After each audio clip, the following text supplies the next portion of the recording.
On occupe les places de devant. Karibu sana.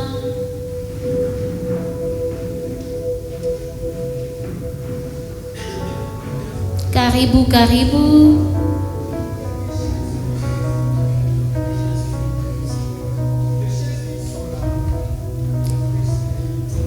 Kubia Mungu tunakatalaka kumbele, mufeti tunapenda kumbele, tuchofeni. Voilà, merci beaucoup frère Pernou, vous avez la parole. Alléluia. Alléluia. Amen. Le son c'est bon?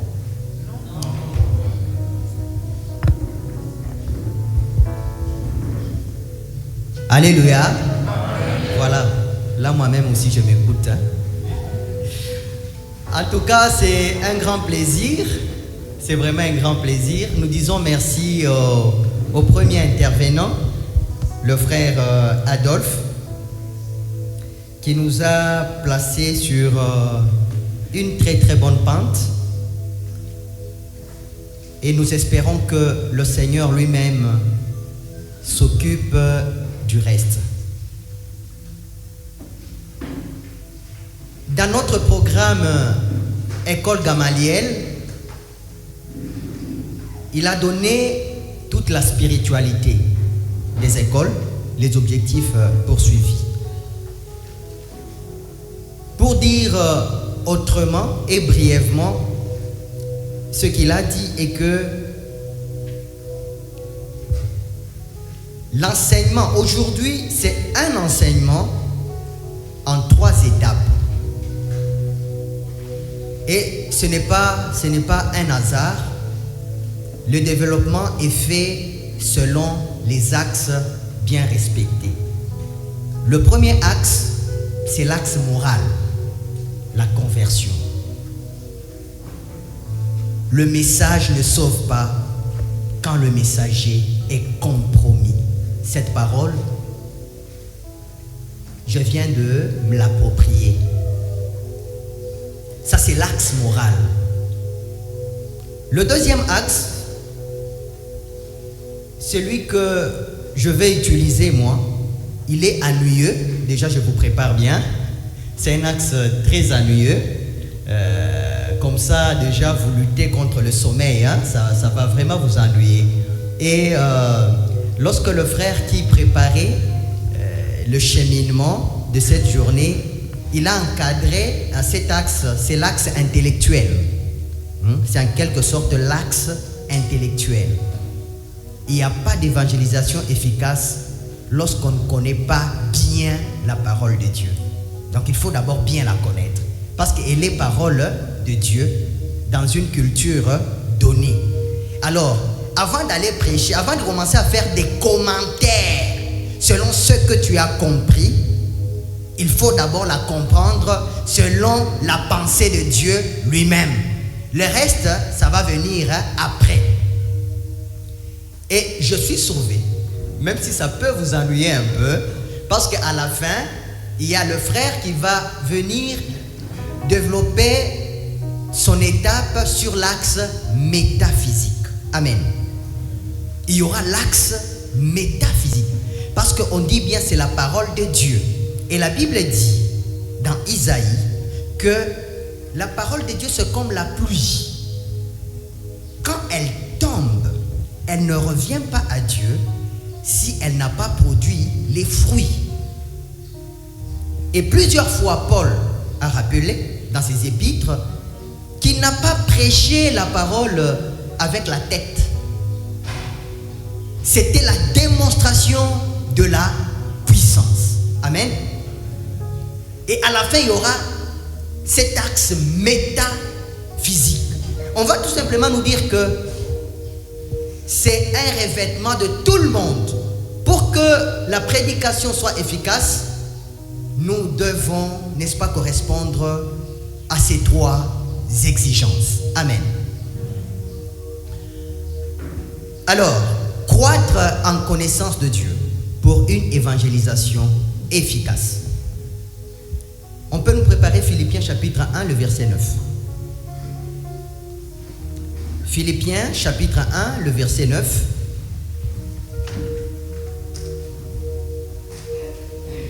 Il y aura beaucoup de passages bibliques. Moi-même, je les ai préparés sur l'ordinateur. Donc, je vais commencer à faire des citations.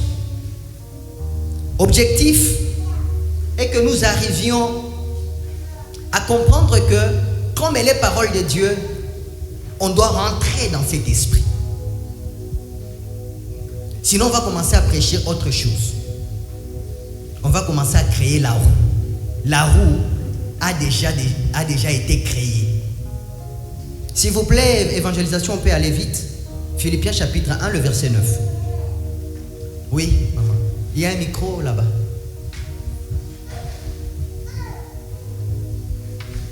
Philippiens chapitre 1er, le 9e verset, nous lisons. Et ce que je lui demande, c'est que votre charité abonde de plus en plus en connaissance et en toute intelligence. Amen. Amen. Ça, c'est un souhait de Paul. Ce sont les lettres de la captivité. Les lettres de la captivité. Paul est arrêté. Maintenant, dans son évangélisation, dans son itinérance, Paul va commencer à écrire pour fortifier, n'est-ce pas, les communautés par lui créées. C'est ce qu'on appelle évangélisation épistolaire. Évangélisation épistolaire. C'est-à-dire l'évangélisation par les lettres. Alors, dans cette lettre aux Philippiens, on n'est qu'au début. Il est en train de présenter un vœu. Il exprime son souhait pour cette communauté-là. Qu'ils grandissent en charité. Ça, c'est une affaire de sentiment de cœur. Amen. C'est une affaire de cœur. Qu'ils grandissent en charité, mais qu'ils grandissent aussi en connaissance. Parce qu'il s'était fait que lorsque Paul était en prison, il y a eu des prédicateurs qui se sont improvisés. Et ils ont commencé à faire une contre-évangélisation. Ils ont commencé à enseigner autre chose. C'est comme ça que Paul va dire, vous ne devez pas seulement grandir en amour, être un. Vous devez aussi être en mesure de défendre la doctrine. Et Pierre, dans l'une de ses lettres, il va dire qu'il voudrait que les chrétiens soient en mesure de répondre et d'expliquer à ceux qui leur demanderaient cette espérance qui les animait. Vous espérez en quoi? Que les chrétiens soient en mesure de donner des explications claires. Fini l'étape où on vient te poser la question sur la Vierge Marie. Tu dis, Moutoua, tu n'es pas Kavili. Non, ce n'est pas la réponse qui doit venir d'un chrétien sérieux. L'importance de la croix, non, ce n'est pas Kavili Moutoua. Ce n'est pas ce qu'on attend d'un chrétien sérieux. Une fois, nous étions dans un bus. Je venais de Coloésie. Alors, dans ce bus-là, juste le siège derrière moi, il y avait 2 personnes. Aussitôt qu'on a quitté, une personne commençait à prêcher. Lui, c'était un serviteur, vraisemblablement. Il commençait à lui parler. Il parlait fort. Vous voyez, les serviteurs zélés là. Il parlait fort, il développait toute sa théorie, tout ça. Il était en train de prêcher. Derrière eux, mais son auditeur, il me semblait être, il ne connaissait pas beaucoup de choses de Dieu. Il était trop attentif, parfois même aussi naïf, parfois aussi un peu naïf. Maintenant, derrière, il y avait quelqu'un. Non, il y avait d'abord quelqu'un derrière moi, et puis eux, ils étaient sur le 3e siège. Maintenant, celui qui était juste derrière moi, il avait un chapeau comme ça, avec des locks. Vous appelez ça comment? Locks. Il s'invite dans le débat. Il dit, est-ce que je peux aussi placer un mot? Ah, le monsieur là, il dit, ah non, c'était un bon terrain pour lui, pour élargir son champ d'évangélisation. Non, il n'y a pas de problème. Vas-y. Le type, il commence à parler. Je crois qu'il n'était pas chrétien, il était dans un autre courant. Hein? Il me semblait être dans un mouvement ésotérique. Ces gens-là, c'est de la haute connaissance. Le prédicateur zélé s'était tu. Il y a des moments où la vie morale se tait. Tu n'as même pas le temps de démontrer la puissance. Ça va être un débat de connaissance. Amen. Tout ça, ça défend aussi Dieu. Le prédicateur s'était tu, il regardait. On l'a ballotté dans tous les sens. Je me suis dit, ça bouillonnait en moi. Ça bouillonnait. Je sentais les contre-vérités venir. Je sentais qu'on était en train de gagner quelqu'un. Il n'était pas de ma profession religieuse. Mais là, c'était la cause de Jésus qui nous unissait tous. Je me suis dit, moi aussi, je peux m'inviter dans le débat. Je m'étais invité dans le débat. Et c'était très haut, ces débats-là. Parce que moi, je comprenais qu'il était en train de s'attaquer aux vérités fondamentales. Il parlait de la réincarnation. Le monsieur n'écoutait pas, ne comprenait pas qu'on lui parlait de la réincarnation. Moi, j'avais trop vite saisi que le monsieur en train de parler de la réincarnation, ça, ce n'est pas chrétien. Qu'il soit protestant, qu'il soit pentecôtiste, ce n'est pas chrétien. Nous croyons à la résurrection. J'ai dit, mon frère, je pense que toi et moi, on ne partage pas la même foi parce que nous, c'est la résurrection qui n'admet pas la réincarnation. Il me regarde et le débat était parti comme cela. Sur toute la route, en descendant, il me dit, mon frère, je vais te chercher. On ne s'est jamais cherché. Amen. Amen. Donc c'est très important. C'est comme ça que dans l'église catholique, l'un des saints, on l'appelle Saint Jérôme, il dit, ignorer les Écritures, c'est ignorer le Christ. Il n'y a pas un autre endroit où la révélation de Dieu nous a été donnée clairement que dans les Saintes Écritures. Il n'y a pas. Il n'y a pas. On cherchait toute la révélation de Dieu. On la trouve dans les Saintes Écritures. Et celui qui ignore les Saintes Écritures, il ignore le Christ. Alléluia. Alléluia. Alors,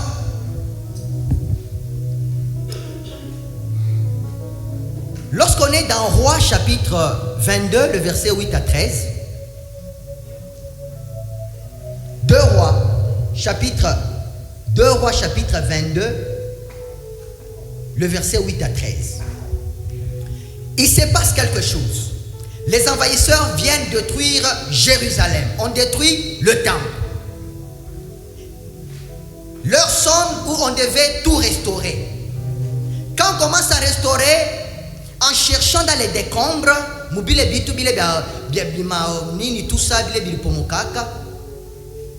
le grand prêtre va trouver le livre de la loi. Le livre de la loi. Il dit au roi, roi, on a trouvé le livre de la loi. Et on prend ce livre de la loi, on le lit. On lit le livre de la loi. En écoutant ce qui était écrit dans le livre de la loi, le roi avait déchiré ses vêtements et il avait demandé à toute la communauté de faire pénitence en écoutant la lecture. Pas le commentaire. Une simple lecture a bouleversé intérieurement le roi. Qu'est-ce qu'il avait écouté? La première des choses, parce que nous, quand nous venons même dans des assemblées de prière, nous attendons des prédicateurs qui nous sortent des nouveautés, qu'il nous sorte de très grandes réflexions. Les réflexions peuvent nous égarer. On peut se perdre dans ce qu'on appelle le fondamentalisme. J'ai donné beaucoup d'exemples, vous allez voir. On peut se perdre dans le fondamentalisme. Chacun viendra avec sa façon dont tu l'as compris le texte. Alors, pour être sûr d'être dans la vérité, il faut bien comprendre les Écritures.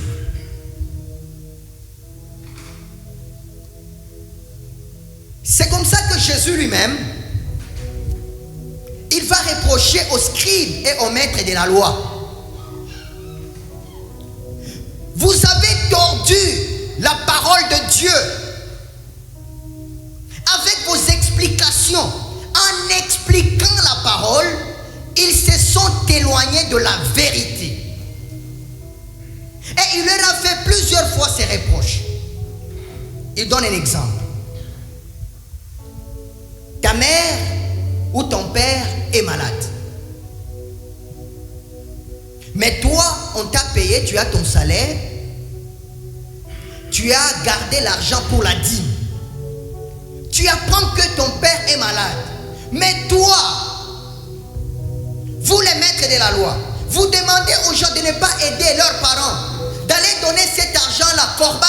On appelait ça corban. Vous voulez qu'ils aillent donner cet argent-là à l'église au lieu de faire soigner les parents. Vous voyez comment vous tordez la vérité. Dans tout ce que Dieu dit, l'homme est au centre de tout. Comment tu vas aller donner la dîme à l'église alors que ton père ou ta mère meurt affamé? Il y a eu la polémique sur les sabbats.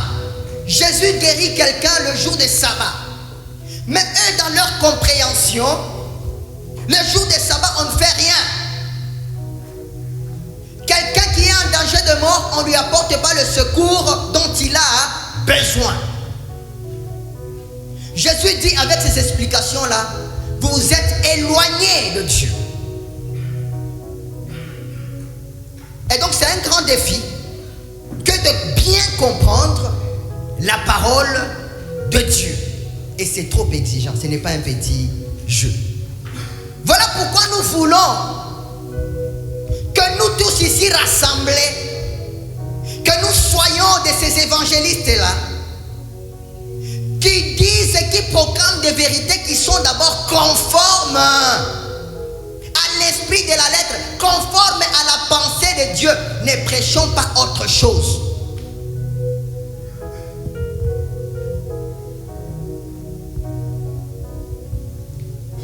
Aujourd'hui, que des contradictions sur l'interprétation des Écritures. La Bible, elle reste la même. Mais des contradictions, même sur la divinité de Dieu. Les témoins de Jéhovah n'admettent pas que Jésus est Dieu. Le Saint-Esprit est Dieu. Même pour les miracles. D'ailleurs, je vais vous choquer. Même au sein de l'Église. Certains exorcistes, je dis bien, pas des catholiques dissidents, non, non. Des catholiques, des prêtres, des grands exorcistes, nient aussi que le diable existe. Et de vieux exorcistes, ils disent que le diable n'existe pas. Et lorsqu'on regarde de près, il y a toujours ce problème d'interprétation des Écritures. Mon frère, et la plupart de ceux qui tordent la vérité, moi y compris, parce que je ne suis pas épargné, parce que tous ceux qui le font, ils sont toujours épris, ils sont sincères, ils ont une bonne foi, ils le font bien, ils ont les ailes évangéliques comme moi, donc je ne suis pas aussi épargné. Et lorsque on suit toutes ces personnes-là, c'est en s'appuyant sur certaines vérités de la Bible. Notamment On est dans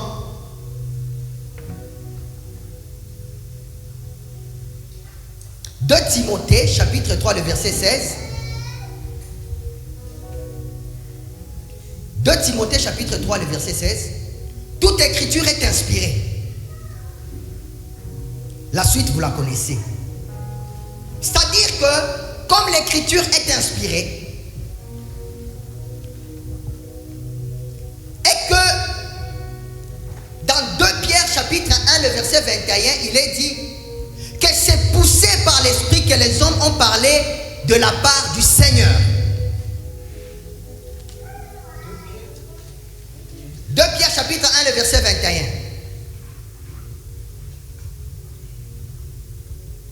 1 Corinthiens, chapitre 2, le verset 11. Nul ne connaît ce qui concerne Dieu, sinon l'Esprit de Dieu. Tous ces trois passages mis ensemble poussent les gens à ne plus chercher le sens originel des Écritures. Ils prétendent comprendre les Saintes Écritures seulement avec le Saint-Esprit. Moi, ce dont j'ai besoin, c'est que le Saint-Esprit me remplisse et le Saint-Esprit lui-même va me faire comprendre les Écritures. Est-ce que tu es d'abord sûr que ce que tu penses là, c'est l'inspiration du Saint-Esprit? Alléluia. Alléluia. Je suis en train de vous faire comprendre d'abord les dangers et les enjeux qu'il y a. Ce n'est pas un jeu d'enfant. Une évangélisation efficace implique une vraie connaissance de la parole de Dieu, qui n'est pas un jeu d'enfant. Vous allez voir. Je vous donne un petit témoignage. Une fois, je suis quelque part.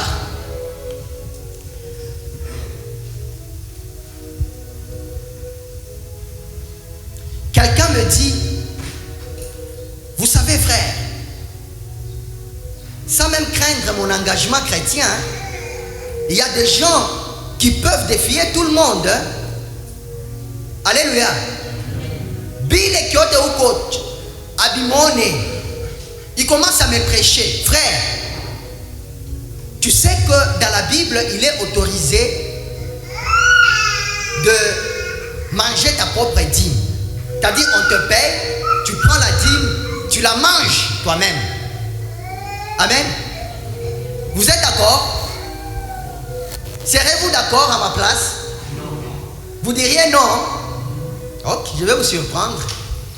Deutéronome chapitre 14, 24 à 26. Deutéronome chapitre 14, 24 à 26. Écoutez.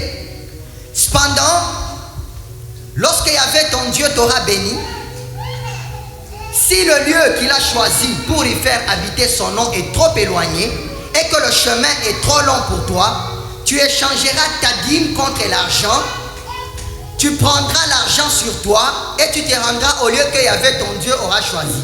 Là, avec ton argent, tu achèteras tout ce que tu voudras, des bœufs, des brebis, du vin, des liqueurs fermentées, en un mot, tout ce que tu voudras. Et tu le mangeras là devant Yahvé ton Dieu. Tu feras la fête, toi et ta famille. Alléluia. N'est-ce pas bien pour nous qui ne donnons pas la dîme? Est-ce qu'on peut acclamer notre Dieu?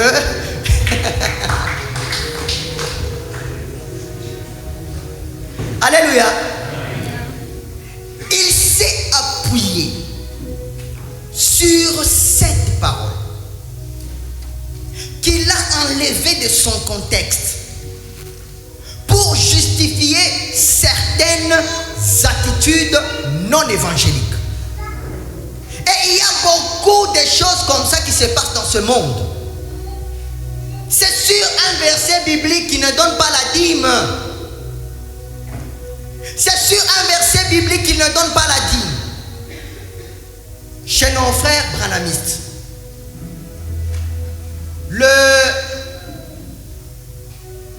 Dieu maudit le serpent en disant: tu vas commencer à ramper, tu vas commencer à manger la poussière. Amen. Ils déduisent. Et donc, le serpent au départ, il marchait. Le serpent était comme un homme debout.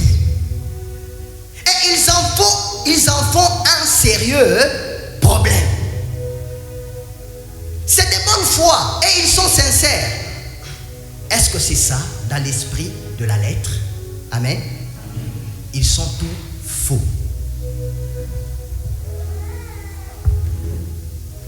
Bien-aimés de Dieu,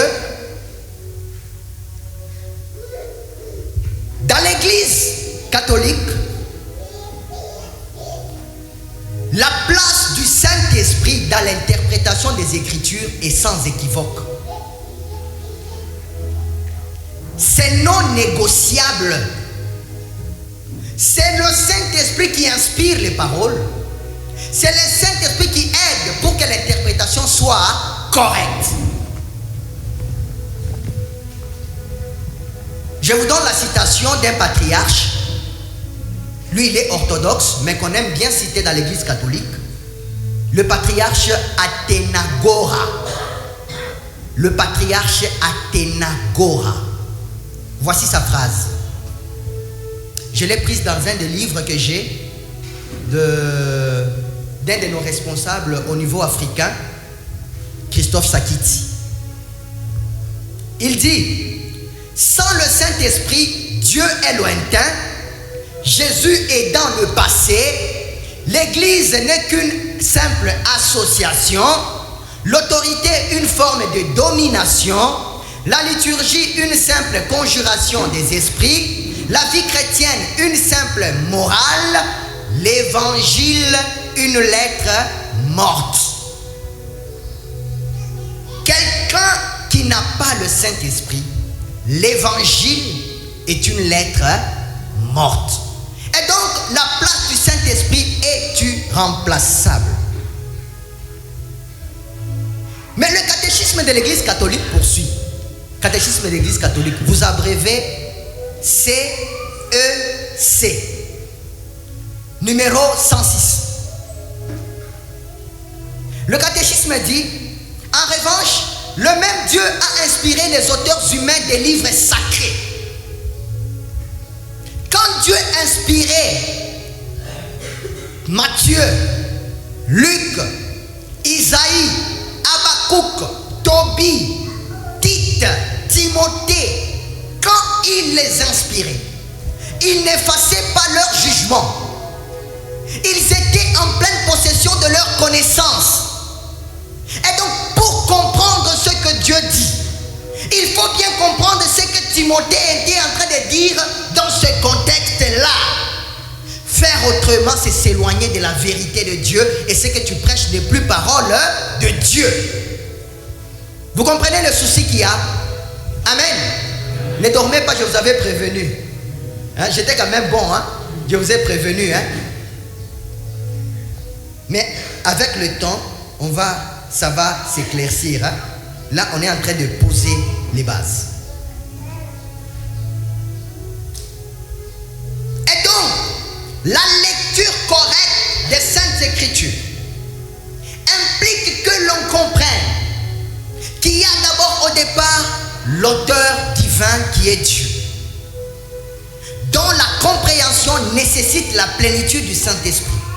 Mais il y a l'auteur humain à qui Dieu a inspiré des livres sacrés qu'il faut écouter, qui doit nous expliquer. Quand tu disais ceci, c'était pourquoi? Dans quel contexte? Le langage.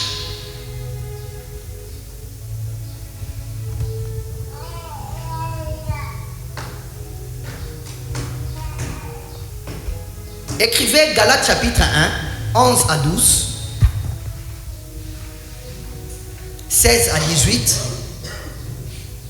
et puis Galates 2, 1 à 2. Je vous explique. Paul, au départ, était un persécuteur de l'Église. Une fois, il prend la lettre de mission pour aller persécuter l'Église qui se trouvait à Damas. Le berger Damas. sur ce chemin, Paul fait la rencontre mystérieuse avec le Christ. Saul, Saul, pourquoi me persécutes-tu? Il devient aveugle. Pendant 3 jours, on le guérit. La Bible dit, aussitôt il s'élève pour aller prêcher en Arabie la parole de Dieu. Mais au bout de 3 ans, il va se poser la question, est-ce que ce que je prêche est conforme à la vérité que prêche l'Église? Parce qu'avant, n'était parole de Dieu que ce que l'Église prêchait. Mais aujourd'hui, n'est parole de Dieu que ce que l'Église prêche. Parce qu'elle est colonne et appui de la vérité. La Bible, c'est une production, c'est une œuvre d'art de l'Église. Amen. C'est l'Église qui nous a donné la Bible. Donc au bout de 3 ans, il va revenir à Jérusalem, qui était le siège de l'Église. Et il va leur présenter pour la première fois l'évangile qu'il prêchait aux païens. Ces jours-là, il n'avait trouvé que quelques apôtres. Il s'en va. Il fait 13 ans. Il revient à Jérusalem. Écoutez la phrase. Je suis allé à la suite d'une révélation. C'était la révélation. C'est Dieu qui lui dit, retourne à Jérusalem pour qu'on t'explique bien les choses. Je suis allé à la suite d'une révélation et je leur ai exposé l'évangile que je proclame chez les païens. J'en ai parlé en privé avec ceux qui comptaient pour le cas où j'aurais fait et ferai encore un travail qui ne mène à rien. Lorsque tu prêches ce qui n'est pas conforme aux saintes écritures, même si tu es de bonne foi, même si ce que tu dis là est bon, tu dis des contre-vérités, tu dis autre chose. Paul en avait peur. On n'a pas dit que Paul prêchait des hérésies. Paul a défendu la cause du Christ. Mais par révélation de Dieu, Dieu lui dit, retourne à Jérusalem. Ils ont l'autorité d'authentifier ton message. Amen. Le chrétien n'a pas de monopole du Saint-Esprit. Nous, on n'est pas des évangéliques. Vous n'avez pas le monopole du Saint-Esprit. Le Saint-Esprit a commencé son œuvre avant. Tu n'es pas le seul à comprendre ce passage, ce verset. Dieu les a inspirés aux gens dans un contexte bien donné, avec un genre littéraire bien donné. Pourquoi on se tue sur le fait que le serpent marchait ou pas? Quand on approche l'église, l'église vous dit, c'était une façon d'enseigner. C'est mythique, c'est un mythe. Mais ce n'est pas parce que c'est un mythe que ça diminue la valeur. Par contre, c'est très grave. Le mythe, c'est-à-dire c'est une vérité intemporelle.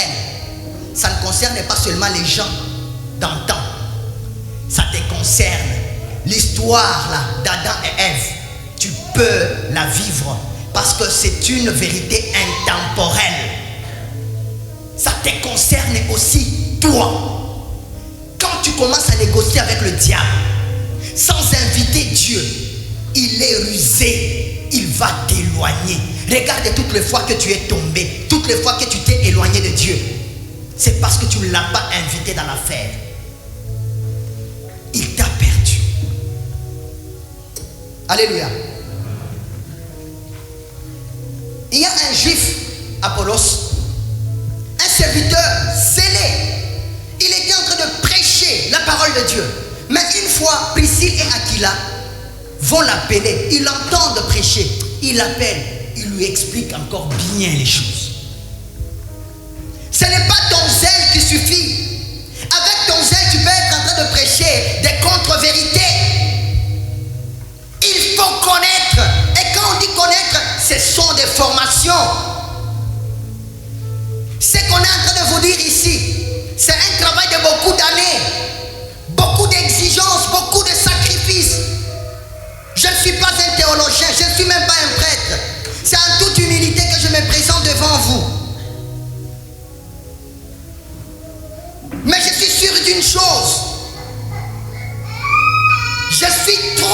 exigeant envers moi-même quant aux Écritures. J'ai fait l'année passée la Bible de Genèse à Apocalypse dans une formation correcte.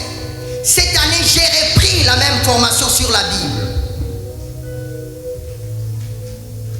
Et donc, je n'ai pas peur de vous dire certaines choses. Aimez la formation sur les Écritures. Vous allez bien prêcher la parole de Dieu. Ne soyez pas des évangélistes improvisés.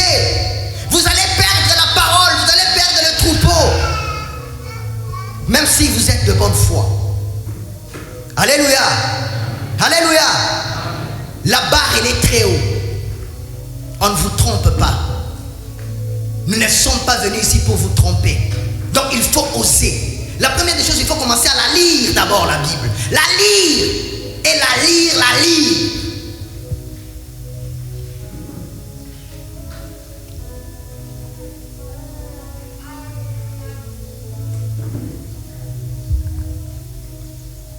Mais pourquoi attribuer tant d'importance à la parole de Dieu? C'est quoi d'abord la parole de Dieu?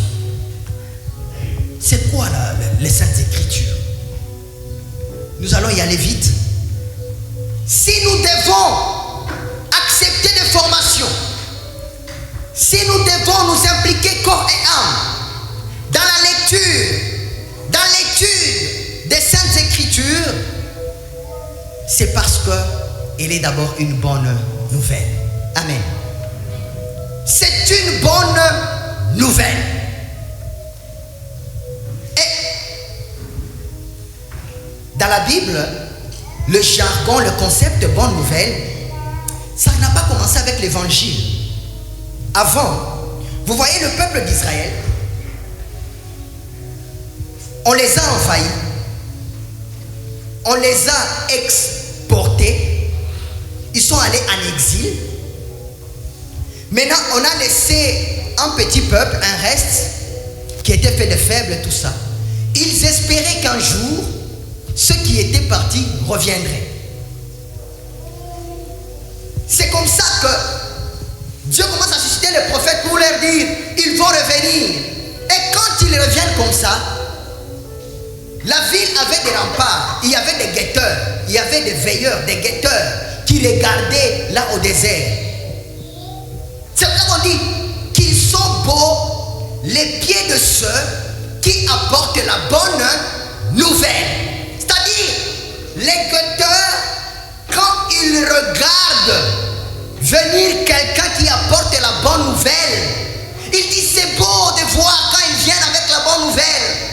Nous sommes dans la détresse, nous sommes dans la tristesse, mais c'est beau quand on voit quelqu'un qui nous apporte la bonne nouvelle. Parce que ceux qui apportaient la bonne nouvelle avaient une attitude. Ils venaient en courant, ils venaient en criant, ils étaient tous sales.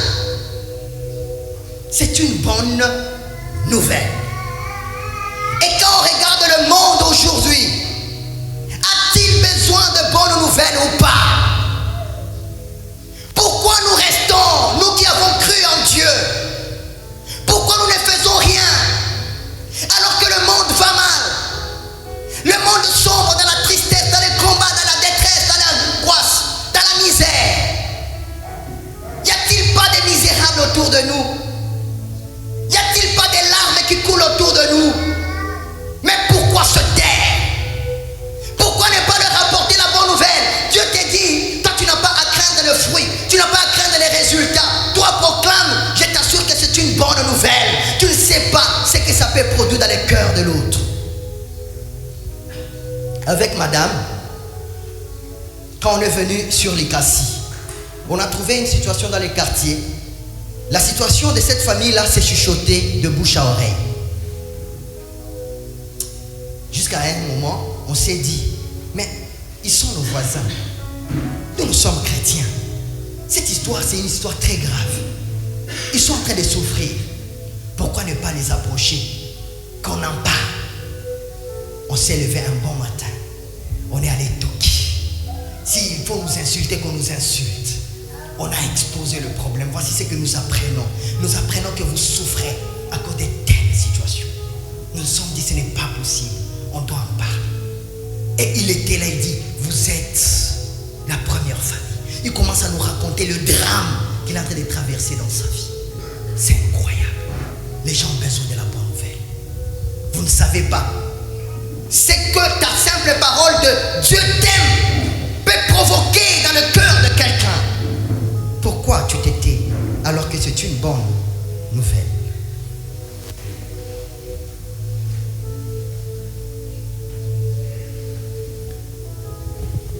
C'est une sémence.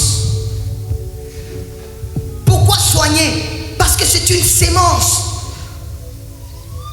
On ne sème pas n'importe quoi. Il faut être exigeant. Il ne faut pas seulement aller dire des choses incohérentes, non conformes à la vérité divinement révélée par Dieu à ses auteurs humains. C'est une sémence. Dans les enseignements du carême, l'abbé Grégoire disait: le fruit est dans la sémence. Le fruit est dans la sémence. Il faut jeter une bonne sémence. Bien-aimés, ne soyez pas découragés. Il y a des gens qui ont arrêté de proclamer la bonne nouvelle parce qu'ils n'ont pas vu sur le champ les résultats. Je voudrais vous rappeler la parabole du semeur. Matthieu chapitre 13. Un semeur est sorti pour s'aimer. Quand il sème, les premières graines sont tombées au bord de la route. Le diable est venu. Il n'y a pas eu de résultats. D'autres graines sont tombées sur une terre qui n'avait pas de profondeur. Il n'y a pas eu de résultats. D'autres graines sont tombées sur un terrain rocailleux. Il n'y a pas eu de résultats. D'autres graines sont tombées sur un terrain épineux. Il n'y a pas eu de résultats. Ça peut te décourager, mais à la fin il dit: certaines graines sont tombées sur une bonne terre. Il faut être patient. Ton travail est de prêcher. La Bible dit: ça ne dépend ni de celui qui sème, ni de celui qui arrose, mais ça dépend de celui qui fait croître. Et celui qui fait croître, c'est Dieu. Et souvent, c'est dans la nuit. Vous ne contrôlez rien. Amen. Ne vous découragez pas parce qu'il n'y a pas de résultats instantanés. C'est une sémence. Jetez la sémence en désordre et partout. Les résultats, c'est Dieu qui s'en occupe. C'est une nourriture. Matthieu 4,4, Deutéronome 8,3. C'est une nourriture. J'ai accompagné mon médecin directeur. On leur donnait pasteur de son église. Alors leur pasteur titulaire, il vient. C'est l'église NCD. Il est en train de prêcher. De tout ce qu'il prêchait là, ce qui m'avait retenu, qui avait retenu mon attention comme évangéliste, c'est cette image. Il dit, il lui prodigue le conseil selon lequel tu dois être comme une poule. Kuku na tutoto yaki, apana hivi mapule. Kuku tu akisenji na tutoto yaki kama nazala. Eko nenda ukialala, anafa kama tu vyakula tunaonekana, anatoka hapo anabakabuna. Anafika tena hapa anafa. C'est le travail d'un évangéliste. L'évangéliste ne peut pas prêcher du déjà entendu, comme si la Bible était pauvre. Quel des mêmes versets, ça se voit qu'on ne cherche pas, on n'est pas exigeant pour faire seulement cette prédication ici. J'ai lu tous les livres de Maccabée 1, une moitié de Maccabée 2. J'ai fait Éphésiens, j'ai fait Philippiens, j'ai fait Colossiens, j'ai fait 1 Timothée, j'ai fait 2 Timothée et d'autres livres. Le plus grand bénéficiaire de ça, c'est d'abord moi. Parce que j'ai trouvé beaucoup de choses qui me concernent, que j'applique dans ma vie. Soyez comme une poule. Entrez dans la Bible. Cherchez. Creusez. Ne vous facilitez pas la tâche. Souvent, on se facilite la tâche. Quand vous voulez aller prêcher, vous prenez un passage déjà qui est connu. Amen. C'est un secours. Je voudrais qu'on retienne ça. La parole de Dieu, évangéliser, c'est un secours que l'on apporte aux gens. On est dans Actes des Apôtres chapitre 16, le verset 8 à 10. Paul a une vision.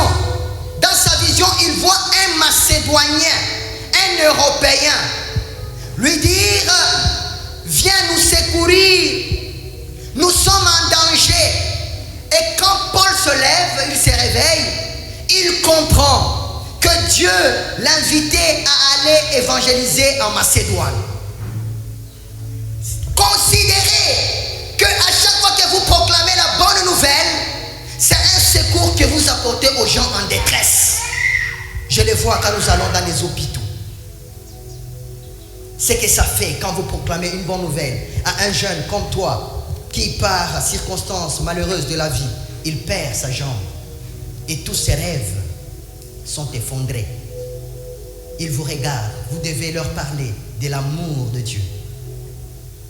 Quand vous finissez de parler, parfois ils font dans l'arbre. Le lendemain, quand vous revenez, il vous aperçoit de loin. Il va déjà dans sa chambre, il prend des dispositions pour lui parler de Dieu.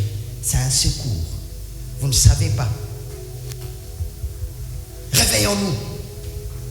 C'est une arme pour le combat. Parfois, on a la caricature des armes pour le combat. Parfois, même les armes auxquelles nous faisons recours, ce sont des armes que les gens nous ont présentées par rapport à leur expérience. Batu batakonesha jua uganye bukonvi ifo la mke kama ni 0 euro anje kuomba ilifo uende ufanye cheka kuomba na vile vitu bizuri. Mais on oublie des armes que Dieu nous a révélées dans les Saintes Écritures. Et les Saintes Écritures ou pas. Ephésiens chapitre 6 le verset 10 à 17. On vous donne les armes et parmi les armes on vous dit qu'il y a la parole de Dieu. Une arme dans le combat spirituel. On cherche où les armes? On cherche où? Vous commencez à inviter même les anges que l'église ne vous a pas recommandés. Bien aimé, c'est l'église catholique qui a donné l'angéologie. C'est l'église catholique qui vous a dit qu'il y a des chérubins, qu'il y a des séraphins, qu'il y a des trônes, des dominations, des principautés, qu'il y en a tous ces anges, des archanges, des anges gardiens. Mais vous, les autres anges, vous les trouvez où?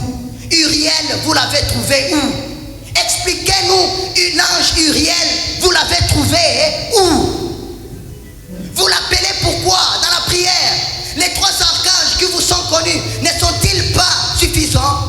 Les chérubins qui voient les séraphins qui voient la face de Dieu ne sont-ils pas suffisants? Vous avez trouvé ça où? Alléluia. Non mais dites-moi le temps qui me reste. Dites-moi, écrivez, ne vous gênez pas. Elle est une force, la parole de Dieu. Quand vous proclamez, sachez que vous êtes en train de fortifier les gens. Il faut bien soigner ce que vous prêchez. Enfin, c'est un moyen d'appel. Quand tu ne lis pas la parole de Dieu, comment tu sauras que Dieu t'a appelé à ceci ou à cela? Parfois, on veut faire discerner nos appels aux gens. Tu ne lis pas la parole de Dieu. Que quelqu'un comprenne ton appel à ta place. Tu comprends ton appel, les termes de ton appel, d'abord dans les Saintes Écritures. Arrêtons de créer la roue. On n'est pas une terre. Le catéchisme dit on n'est pas une île à part, on n'est pas une terre à part. Lisons les Saintes Écritures. Nous allons comprendre comment Dieu nous a appelés, à quoi il nous a appelés. Les Saintes Écritures, c'est un moyen d'appel au salut. Prêchez la parole de Dieu et les gens seront sauvés. Merci maman. C'est un moyen d'appel. Prêchez la parole de Dieu à temps et à contre-temps. Les gens seront sauvés. Les ouvriers viendront se joindre à vous pour prêcher partout la bonne nouvelle. C'est un moyen d'appel. Jusque-là, tu ne comprends pas ce à quoi tu es appelé. Tu veux qu'on discerne à ta place, tu te trompes. Je dis bien, je n'ai pas bien dit. Tu te trompes. Lis la parole de Dieu, médite-la, vous allez comprendre. Nous vous prêchons la parole de Dieu. Il n'y a pas quelqu'un qui a discerné pour nous. On a lu la Bible, on a compris ce que Dieu attendait de nous. On a compris les attentes de Dieu, les désirs de Dieu sur la vie de tout un chacun. ta part, il est dans les Saintes Écritures. Lis la Bible. Lis la Bible. Arrête de diviniser les gens. Arrête de diviniser les gens. Tu attends les rêves. Pour prêcher Dieu, tu attends les rêves. Tu attends les rêves. Que tu aies un rêve en train de prier pour les gens. Tu attends les rêves. En train de prêcher. Pour comprendre que Dieu t'a appelé à prêcher, tu attends voir un rêve où tu attends de soigner. Pour que tu comprennes que Dieu t'appelle à la compassion. Ce n'est pas ça qui est premier. Ça, ce sont des révélations personnelles par rapport aux expériences des gens. Même nous qui prêchons, arrêtons de faire des expériences spirituelles personnelles, des vérités à étendre sur tout le monde. Amen. Amen. Amen. Lisez la Bible, vous allez comprendre c'est à quoi le Seigneur vous appelle. Enfin, l'interprétation correcte des Écritures, incontournable pour une évangélisation efficace. Ici, ce sont des exemples que nous allons donner. Je crois que ça va vous bercer un peu. On a commencé par une partie difficile. Ces petits exemples, effectivement, les minutes qui me restent, c'est amplement suffisant. L'interprétation correcte des Écritures, incontournable pour une évangélisation efficace. Catéchisme de l'Église catholique au numéro 115. On nous donne l'interprétation des... Quand tu prends un verset biblique, il y a les sens. Le premier sens, c'est un sens littéral. Le deuxième sens, ça s'appelle le sens spirituel.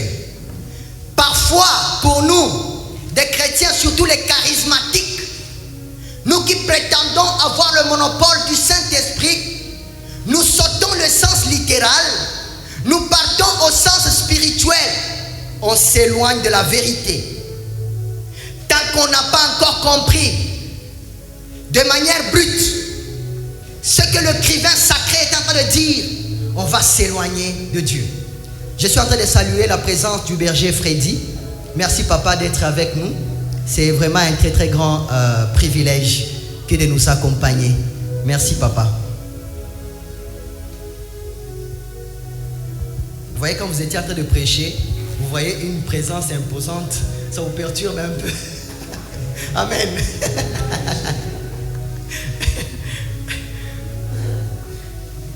Donc, il y a le sens littéral et le sens spirituel.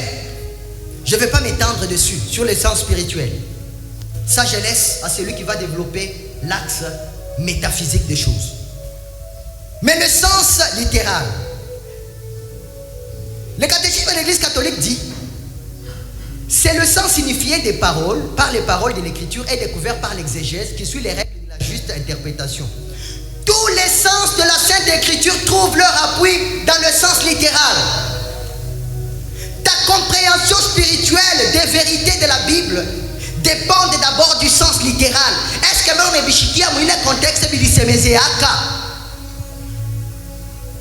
Alléluia. Alors il y a des exemples que nous allons donner. C'est un petit exercice. Yakwanch. Élie, avant son ascension, avant de monter, Élisée va lui demander. Élie d'abord demande à Élisée, que veux-tu que je fasse pour toi? Demande-le avant que je ne sois enlevé d'auprès de toi. Élisée répondit, que vienne sur moi une double part de ton esprit. 2 Rois chapitre 2 verset 9. Que vienne sur moi une double part de ton esprit. Et une grande partie d'entre nous a compris ce passage comme étant Élisée demandait le double, ce que Élie a, que Élisée en ait le double fois 2. Et un pasteur me dit, voilà pourquoi en lisant les Saintes Écritures, vous allez voir que Élisée va faire le double des miracles que Élie avait opéré. Élie avait fait 7 miracles, Élisée en a fait 14 à cause de sa double portion. Jusqu'à l'année passée, c'est alors que je viens comprendre que ce n'est pas ça. Tu prêches ça, tu prêches faux. Ça veut tout simplement dire, on est dans Deutéronome chapitre 21, la réponse, Deutéronome 21, 15 à 17. Quand on dit, tu me donnes la double portion ou la double part, c'est-à-dire, je suis héritier. c'est le droit d'aînesse. Amen. Dans la Bible, double part veut dire droit d'aînesse. Je suis héritier. Kama mko ba mingi baba anaanza kufanya kupartager vitu, wewe wa droit d'aînesse, wewe aîné uko napata videur. Bien batu wote banapata one dipata x2. C'est le droit d'aînesse. Quand tu n'as pas lu les exégètes, tu ne sauras jamais ça comme ça. Tu prêcheras autre chose avec ta bonne volonté, en bricolant les choses, mais tu es faux.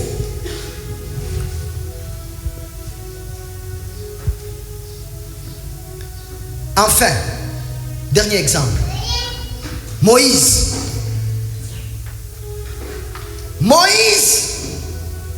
il est sur la montagne. Il voit Dieu dans ses contacts. En descendant, lui ne savait pas que son visage rayonnait. Le visage de Moïse rayonnait. Moi et toi, sur ce passage, nous avons prêché que quand tu regardes Dieu, ton visage rayonne. Quand tu regardes Dieu, tu deviens joyeux. Quand tu vois Dieu, tu deviens épanoui. La tristesse s'en va. En te servant de Moïse a rencontré Dieu et son visage rayonnait. J'ai prêché comme ça, j'ai prêché faux. Tu as prêché comme ça, tu as prêché faux. Amen. Et il y a plus grave que ça. Dans le contexte là, quand on parlait de rayonner en hébreu, voulait dire que la tête de Moïse portait des cornes. Kichwa chake kinaota masengo. C'est beau? C'est beau ou c'est moche?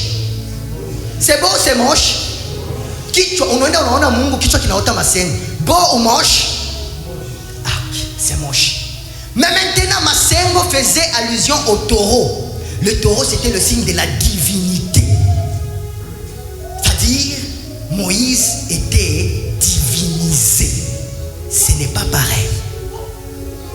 Voilà pourquoi ashikuingiaki na terre promise. Il a commencé à prendre tellement de la place à Mungu. Et quand Paul va lire cette écriture, il va comprendre. Atasema, Moïse se cachait. Il s'est caché avec son voile pour que les gens ne voient pas à quel moment cette lumière va disparaître. Son visage va cesser de rayonner. Moïse avait honte de voir que son visage cesse de rayonner. Il voulait que rayonner. Voilà pourquoi il se cachait le visage. Nous concluons en ces termes. Bien-aimés de Dieu, bien prêcher la parole de Dieu implique une compréhension correcte des Écritures. Il y a deux sens de comprendre, le sens littéral et le sens spirituel. Mais le sens spirituel n'est correct que lorsque vous avez compris les Saintes Écritures dans leur sens littéral. Et ceux qui nous donnent les explications, les exégètes. Aimez les écrits de l'Église. Ne lisez pas seulement la Bible. Quand il y a une nouveauté, on a dit, le pape prêche tous les mercredis. Le pape prêche tous les mercredis. Allons suivre tous les mercredis les enseignements du pape. Quand il y a la lettre encyclique qui sort, quand l'évêque a écrit, soyons le premier à sauter dessus. Ainsi, nous serons dans la vérité. Que Dieu bénisse sa parole. Amen.